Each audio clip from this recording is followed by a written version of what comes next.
ಎಲ್ರಿಗೂ ನಮಸ್ಕಾರ. ಆ, ನಿಮ್ಮೆಲ್ರಿಗೂ ಗೊತ್ತಿರೋ ಹಾಗೆ 83 ಎಸಿ ಸ್ಯಾಡ್ ಪೋಸ್ಟ್ ಕಾಲ್ ಮಾಡಿರ್ತಾರೆ. So state audit and account department ಇಂದ. ಸೊ ಆಲ್ರೆಡಿ ಒಂದು ವಿಡಿಯೋದಲ್ಲಿ ನಾನು ಎಕ್ಸ್ಪ್ಲೈನ್ ಮಾಡಿದ್ದೀನಿ ಸ್ಟೇಜಸ್. ನಿಮ್ಗೆ ಗೊತ್ತಿರೋ ಹಾಗೆ ಸಾಕಷ್ಟು ವಿದ್ಯಾರ್ಥಿಗಳು ಕೇಳ್ತಿದ್ರು, ಸರ್ ಇಂಟರ್ವ್ಯೂ ಇರುತ್ತಾ ಇಲ್ವಾ ಅಂತ. So that is also very important question. ಎಸಿ ಸ್ಯಾಡ್ ಇಂಟರ್ವ್ಯೂ ಇದೆಯಾ ಇಲ್ವಾ ಅದೊಂದು. ಮತ್ತೆ ಪ್ರಿಲಿಮ್ಸ್ ಕಟ್ ಆಫ್ ಎಷ್ಟಿರುತ್ತೆ, ಸೊ ಪ್ರಿಲಿಮ್ಸ್ ಎಷ್ಟು ಕಟ್ ಆಫ್ ಇರುತ್ತೆ, ಸೊ ಅದು ಕೂಡ ಸಾಕಷ್ಟು ಜನ ಸ್ಟೂಡೆಂಟ್ಸ್ ಕೇಳ್ತಿದ್ರು. ಇದು ಹೊರತುಪಡಿಸಿ ಸಿಲೆಬಸ್, ನಮಗೆ ಏನ್ ಸಿಲೆಬಸ್ ಇರುತ್ತೆ ಪ್ರಿಲಿಮ್ಸ್ ಅಲ್ಲಿ ಮತ್ತೆ ಮೇನ್ಸ್ ಅಲ್ಲಿ, ಇವತ್ ಸದ್ಯಕ್ಕೆ ಒಂದು ಶಾರ್ಟ್ ವಿಡಿಯೋದಲ್ಲಿ ನಾವು ಪ್ರಿಲಿಮ್ಸ್ ಅಲ್ಲಿ ಏನ್ ಸಿಲೆಬಸ್ ಬರುತ್ತೆ ಅದನ್ನ ನೋಡ್ಕೊಳ್ಳೋಣ. ಮೊದಲನೇದಾಗಿ ಇದರಲ್ಲಿ ಪ್ರಿಲಿಮ್ಸ್ ಇರುತ್ತೆ.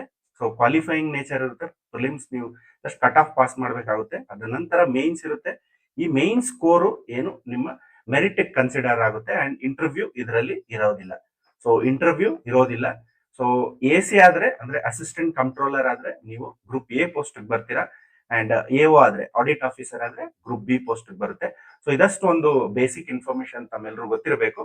ಅಂಡ್ ಮೊದಲನೇದಾಗಿ ಪ್ರಿಲಿಮ್ಸ್ ಅಲ್ಲಿ ಎರಡು ಪತ್ರಿಕೆಗಳಿರುತ್ತೆ. ಮೊದಲನೇದು ಒಂದು GS, ಇದು ಜನರಲ್ ಸ್ಟಡೀಸ್ ಅಂತ ನಾವು ಕರಿತೀವಿ. ಇದರಲ್ಲಿ 100 ಕ್ವಶನ್ಸ್ ಇರುತ್ತೆ ಅಂಡ್ ಇದು 150 ಮಾರ್ಕ್ಸ್ ಆಗಿರುತ್ತೆ. So this is one of the important aspect. ಇನ್ನೊಂದು ನಿಮಗೆ ನಿಮ್ಮ ಸ್ಪೆಸಿಫಿಕ್ ಸಬ್ಜೆಕ್ಟ್ ಅಂತ ಏನ್ ಕರಿತೀವಿ, ಕಾಮರ್ಸ್ ಅಂಡ್ ಮ್ಯಾನೇಜ್ಮೆಂಟ್, ಇದು ನಿಮಗೆ 300 ಕ್ವಶನ್ ಅಂದ್ರೆ 300 ಮಾರ್ಕ್ಸ್ ಇರುತ್ತೆ. One question carries three marks. Okay, so this is another important question. So ಎರಡು ಸೇರಿ ನಿಮಗೆ 300 plus 150, so it is 450. So 450 ಮಾರ್ಕ್ಸ್ಗೆ ನಿಮಗೆ ಕನ್ಸಿಡರಿಂಗ್ ನಂಬರ್ ಆಫ್ ಸೀಟ್ಸ್ ಈ 83 ಇರೋದ್ರಿಂದ ಕಟ್ ಆಫ್ ಕೂಡ ಆಲ್ಮೋಸ್ಟ್ ಮೋರ್ ಆರ್ ಲೆಸ್ ನಿಮಗೆ ಇದರಲ್ಲಿ ಕಟ್ ಆಫ್ ತುಂಬಾ ಹೈ ಹೋಗೋ ಚಾನ್ಸಸ್ ಕೂಡ ಇರುತ್ತೆ. ಸೊ ಮೊದಲನೇದಾಗಿ ಕಟ್ ಆಫ್ ಎಷ್ಟಿರುತ್ತೆ ಅಂತ ಪ್ರೊಡಿಕ್ಟ್ ಮಾಡಿದ್ರೆ, ಸೊ ಸಹಜವಾಗಿ ನೀವು 300 ಪ್ಲಸ್ ಸ್ಕೋರ್ ಮಾಡ್ಕೊಂಡ್ರೆ it is a safe side. But 270 plus score ಮಾಡಿದ್ರು ಕೂಡ ನೀವು ಅಂದ್ರೆ ಲೈಕ್ ಅಬವ್ ಬಾರ್ಡರ್ ಇರ್ತೀರಾ. But for a safer side 300 plus score ಮಾಡೋದ್ರಿಂದ ನೀವು ಸೇಫ್ ಆಗಿರ್ತೀರಾ. So that you can start your mains preparation very early.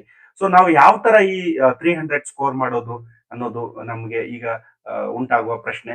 ಅದಕ್ಕಾಗಿ ನಾವು ಮೊದಲನೇದಾಗಿ ಸ್ಪೆಸಿಫಿಕ್ ಸಬ್ಜೆಕ್ಟ್ ಅಲ್ಲಿ ನಾವು ಡಿಕೋಡ್ ಮಾಡ್ಕೊಳ್ಬೇಕು. ಯಾಕಂದ್ರೆ GK ಅಲ್ಲಿ ನಾವು ಎಷ್ಟೇ ಎಫರ್ಟ್ಸ್ ಹಾಕಿದ್ರು ಅಲ್ಲಿ ನಿಮ್ಮ ಇನ್ಪುಟ್ ಔಟ್ಪುಟ್ BC ರೇಷಿಯೋ ಅಂದ್ರೆ ಬೆನಿಫಿಟ್ ಕಾಸ್ಟ್ ರೇಷಿಯೋ ತುಂಬಾ ಕಡಿಮೆ ಇರುತ್ತೆ. ಅಂದ್ರೆ ನೀವು ಟೈಮ್ ಎಷ್ಟು ಹಾಕ್ತಿದ್ದೀರಾ ಅದ್ರ ತಕ್ಕಂತೆ ನಿಮಗೆ ಬೆನಿಫಿಟ್ಸ್ ಅಂದ್ರೆ ರಿಸಲ್ಟ್ ಸಿಗಲ್ಲ.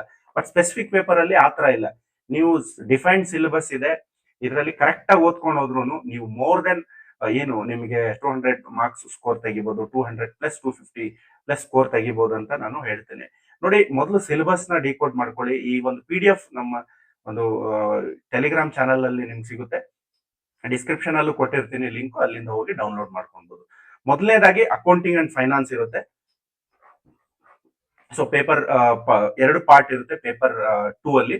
ಸೊ ಪೇಪರ್ 1 ನಾನು ಹೇಳಿದೆ GK, ಪೇಪರ್ 2 ಬಂದು ಸ್ಪೆಸಿಫಿಕ್ ಪೇಪರ್ ಆಗಿರುತ್ತೆ. ಸೊ ಪಾರ್ಟ್ 1 ಪೇಪರ್ 2 ಅಲ್ಲಿ ಅಕೌಂಟಿಂಗ್ ಅಂಡ್ ಫೈನಾನ್ಸ್ ರಿಲೇಟೆಡ್ ಇರುತ್ತೆ. ಸೊ ಯೂಶಲಿ ನಿಮ್ ಕ್ವಶನ್ಸ್ ಬರೋದು ಇದರಲ್ಲಿ ತೀರಾ MSc ಅಥವಾ PhD ಲೆವೆಲ್ಗೆ ಇರಲ್ಲ, ಗ್ರಾಜುಯೇಷನ್ ಲೆವೆಲ್ಗೆ ಇರುತ್ತೆ. ಸೊ ಗ್ರಾಜುಯೇಷನ್ ಲೆವೆಲ್ಗೆ ಇರುತ್ತೆ. ಹಾಗಾಗಿ ನಿಮ್ಮ BCom ಅಥವಾ MCom ಪದವಿಯಲ್ಲಿ ನೀವೇನೆಲ್ಲ ಸಬ್ಜೆಕ್ಟ್ಸ್ ಓದಿರ್ತೀರಾ, ಅಕೌಂಟಿಂಗ್ ಮತ್ತೆ ಫೈನಾನ್ಸ್ ರಿಲೇಟೆಡ್, ಇದೆಲ್ಲ accounting and auditing, taxation related, ಇದೆಲ್ಲ ನೀವು ಮತ್ತೊಮ್ಮೆ ಓದ್ಬೇಕಾಗುತ್ತೆ.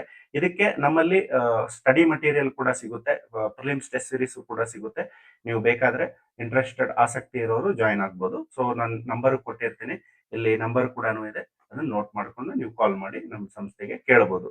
ಸೊ ಮತ್ತೆ ಸೆಕೆಂಡ್ ಪಾರ್ಟ್ 1 ಅಲ್ಲಿ ನಿಮಗೆ business, finance and financial institutions ಬಗ್ಗೆ ಕ್ವಶನ್ಸ್ ಕೇಳ್ತಾರೆ.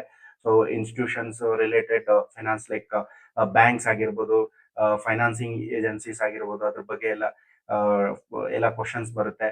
ಓಕೆ, ಕಮಿಟೀಸ್ ಆಗಿರ್ಬೋದು, ಅದರ ಮ್ಯಾಂಡೇಟ್ಸ್ ಏನಿದೆ ಅವೆಲ್ಲ ರಿಲೇಟೆಡ್ ಪ್ರಿಲಿಮ್ಸ್ ಆಸ್ಪೆಕ್ಟಿವ್ಸ್ ಅಲ್ಲಿ ಕ್ವಶನ್ಸ್ ಕೇಳ್ತಾರೆ. ತುಂಬಾ ವಾಸ್ಟ್ ಆಗಿದೆ. This is very important. Okay, so another important subject, organisation theory and industrial relation. So this is another important subject that all we have studied in the MBA or MCom. Okay, so organizational theory and industrial relations ಕೂಡ ಒಂದು chapter ಆಗಿರುತ್ತೆ. ತುಂಬಾ questions ಬರುತ್ತೆ ಇದರಲ್ಲಿ. ಯಾವ ತರ organisation ಇರಬೇಕು, ಹಯಾರ್ಕಿ ಅಂದ್ರೆ ಏನು, ಸ್ಟಾಫ್ ಅಂದ್ರೆ ಏನು, who is a leader, who is a appointed leader, differences, bureaucracy ಅಂದ್ರೆ ಏನು, ಎಲ್ಲ ಅಡ್ಮಿನಿಸ್ಟ್ರೇಷನ್ ಅಂದ್ರೆ ಎಲ್ಲ ಇದ್ರಲ್ಲಿ ಬಂದ್ಬಿಡುತ್ತೆ.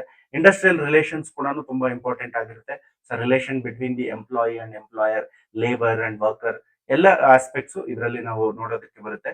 ಸೊ ಮತ್ತೆ ಜನರಲ್ ಸಿಲೆಬಸ್ ಇದೆ ಇದರಲ್ಲಿ, ರಿಲೇಟೆಡ್ ವಿತ್ ಇಂಡಸ್ಟ್ರಿಯಲ್ ರಿಲೇಷನ್ಸ್ ಆಗಿರ್ಬೋದು, ಇಲ್ಲಿ ನೀವು ಓದು ಕ್ಯಾಂಡಿ ಆಯ್ತಾ. So another important organisational behaviour and management concept. So ಇದು ಕೂಡ ಪಾರ್ಟ್ ಆಫ್ ಮ್ಯಾನೇಜ್ಮೆಂಟ್ ಆಗಿರುತ್ತೆ. Then organisational design, so this is also very important. And economic environment, so how economy is related with the environment will be studying here. Okay, so this is another important chapter. And quantitative methods, so management ಅಲ್ಲಿ ಇದು ಒಂದು ಕೂಡ important aspects ಆಗಿರುತ್ತೆ. So ಮತ್ತೆ marketing management, so this is also very important, marketing management. So and part second ಅಲ್ಲಿ production and material management. So this is another important aspect. Okay, financial management. So financial management ಅಲ್ಲಿ like profit and loss ಆಗಿರ್ಬೋದು, different forms of budgets and different forms of financial operating leverages, all these parts will come under this section. Okay, this is another important aspect. Then last, human resource management. So this is a very foundation of any of the what is called as the MBA graduate or MCOM graduate, to know very well the management aspect, especially with respect to human management. So ಈ ಒಂದು PDF ಸಿಗುತ್ತೆ, ನೀವು printout ತಗೊಂಡು ನಿಮ್ಮ study table ಮುಂದೆ ಇಟ್ಕೊಳ್ಳಿ. So accordingly you prepare. So ನಿಮ್ಮ ಯಾವತ್ತೂ ಅಷ್ಟೇ ನಿಮ್ಮ ಟಾರ್ಗೆಟ್ ಇಲ್ಲಿ 200 ಸ್ಕೋರ್ ಮಾಡ್ಲಿಕ್ಕೆ ಆಗಿರುತ್ತೆ. ಸೊ ಈ ಒಂದು PDF ತಗೊಳ್ಳಿ, ನಾನು ಡಿಸ್ಕ್ರಿಪ್ಷನ್ ಲಿಂಕ್ ಅಲ್ಲಿ ಕೊಟ್ಟಿರ್ತೇನೆ. So thank you so much for watching this video. Stay tune, will get more of this videos in coming days. Thank you.